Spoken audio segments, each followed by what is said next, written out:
नमस्कार दोस्तों, मेरा नाम संजय गाड़ी है और आप लोग का यूट्यूब चैनल जैसे सीएन में स्वागत है। दोस्तों आज हम लोग एक और महापुरुष के बारे में जानेंगे, अमर शहीद वीर बुधु भगत के। इससे पहले हम लोग वीडियो में बाबा तिलका मांझी के बारे में कुछ इम्पोर्टेंट तथ्यों को देखा था। तो आज हम लोग वीर बुधु भगत के बारे में जानेंगे। इनके कुछ इम्पोर्टेंट जो तथ्य है, इम्पोर्टेंट डेट्स है, उनके बारे में जानेंगे, जो आने वाले एग्जामिनेशन का जो पैटर्न है उसके हिसाब से यह रहेगा।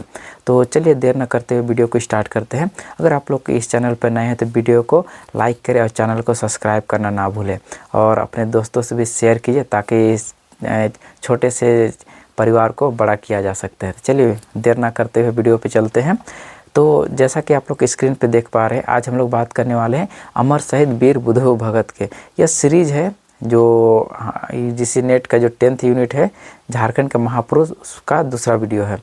तो आज हम लोग बात करने वाले अमर शहीद वीर बुधु भगत। इनका जो वर्ष है 1792 से लेकर 1832 ईस्वी तक इनका जो जितने भी कार्य हुए और जितने भी आंदोलन इनके बीच हुआ।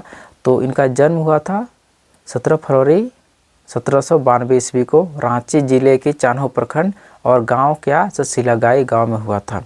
इनका जन्म हुआ था उरांव जनजाति परिवार में हुआ था। इनके प्रमुख विद्रोह है कोल विद्रोह जो 1831 और 1832 में हुआ था। कोल विद्रोह का प्रभावित क्षेत्र कहाँ था? तो रांची, सिंहभूम, पंचपरगनिया, लोहरदगा तथा गुमला। लोग मानते थे कि वीर बुधु भगत में दैवीय शक्ति थी।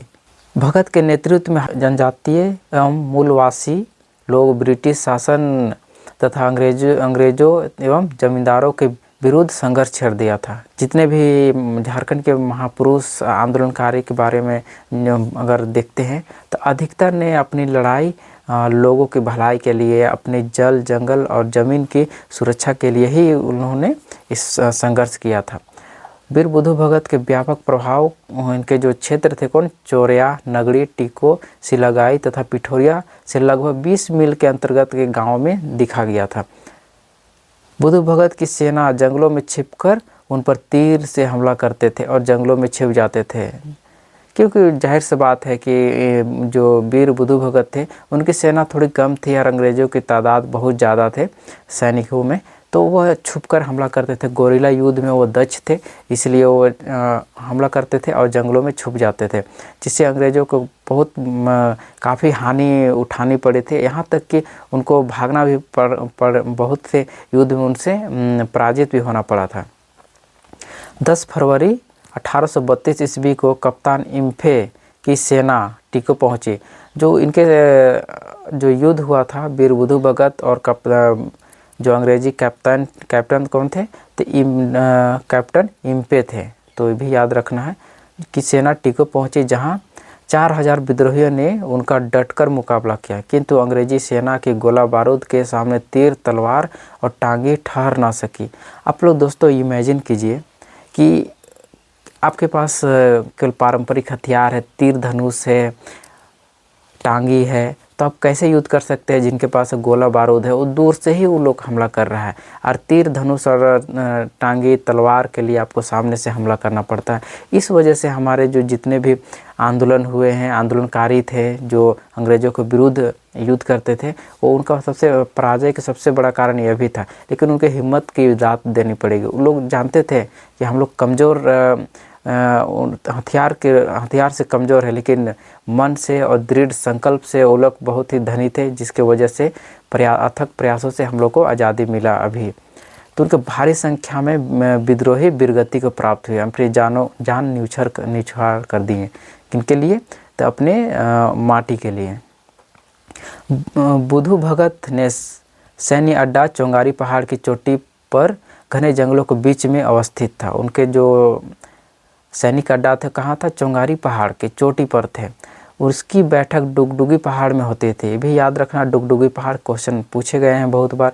बुधु भगत झारखंड के प्रथम आंदोलनकारी थे जिनके शीश पर अंग्रेज सरकार ने 1000 रुपये पुरस्कार घोषित किया था। 1831-32 में किसी को 1000 रुपया उसके सर पर इनाम रखना अभी के वर्तमान की स्थिति में कितने ज़्यादा भयंकर स्थिति वो उन्होंने अंग्रेज़ों के समक्ष पैदा किए होंगे। तो आप इस बात पर अंदाज़ा लगा सकते हैं। टीकों के युद्ध में उनके 2 प्रिय पुत्र हरधर और गिरधर वीरगति हो गए थे। उनके पूरा फैमिली इस आंदोलन में अग्रसर थे। 13 फरवरी 1832 ईस्वी को कप्तान इम्पले के नेतृत्व में 5 कंपनी ने सिलागाई को घेर लिया। इस युद्ध में बुद्धू भगत के सैकड़ों अनुयायी मारे गए। जो 13 फरवरी वाला जो युद्ध था उसमें बहुत सारे अनुयायी मारे गए। 14 फरवरी 1832 ईस्वी को वीर बुद्धू भगत वीरगति को प्राप्त हुए। सरकारी रिपोर्ट के अनुसार इस विद्रोह में 226 हिंदू, 78 मुस्लिम मारे गए थे। 4086 घर जला दिए गए थे। 17,058 पशुधन जब्त कर लिए गए थे तथा 8,22,992 मन अनाज को जला दिया गया था। जैसा कि आप लोग देख पा रहे हैं दोस्तों, एक युद्ध में 226 लोगों की मृत्यु, हिंदू लोगों की मृत्यु, 78 मुस्लिम लोगों की मृत्यु। इस युद्ध से यह पता चलता है कि इसमें किसी प्रकार की जाति और धर्म का भेदभाव नहीं था। वह साथ मिलकर अंग्रेज़ों के विरोध में युद्ध कर रहे थे, विद्रोह कर रहे थे। और इसके साथ साथ उनके जो जितने भी ग्रामीण परिवेश के लोग थे, जनजातीय हो चाहे मूलवासी साधारण लोग, तो सब एकजुट होकर इस विद्रोह में अमर शहीद वीर बुद्धू भगत का साथ दे रहे थे। विद्रोह नेता बिंदराय मानकी सिंधराय के भाई तथा सूरज ने 19 फरवरी 1832 ईस्वी को आत्मसमर्पण कर दिया। एक क्वेश्चन पूछा जाता है कि बिंदराय मानकी और सिंधराय किस युद्ध से संबंधित है, किस विद्रोह से संबंधित है। तो आपको यह याद रखना है, बिंदराय मानकी और सिंधराय के भाई तथा सूरज ने 19 फरवरी 1832 ईस्वी को आत्मसमर्पण कर दिया। उनके कटे सर को पिठोरिया शिविर में तत्कालीन आयुध के समक्ष रखा गया था।